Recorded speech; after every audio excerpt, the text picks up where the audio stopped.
শুনুন, কাকে পাঠাবে ওদের ব্যাপার।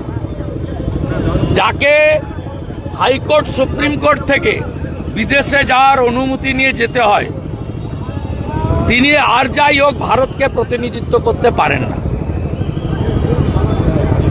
মমতা বন্দ্যোপাধ্যায় ঠিক করেন, মোদিজি তার সরকার, তার সংসদীয় ব্যবস্থা, সেটা কখনোই সব দলকে নিয়ে তারা চলেন। এখানকার বিরোধী দলনেতার মর্যাদা নেই, কিন্তু রাহুল গান্ধীকে এলওপির মর্যাদা নরেন্দ্র মোদী দিয়েছেন। কংগ্রেসের যখন নাম্বার ছিল না, তখনও অধীর চৌধুরীকে তিনি এলওপির মর্যাদা দিয়েছেন। এটা হচ্ছে নরেন্দ্র মোদী। ডেমোক্রেসিতে তিনি সিস্টেম মেনটেন করেন, যেটা বাংলায় হয় না।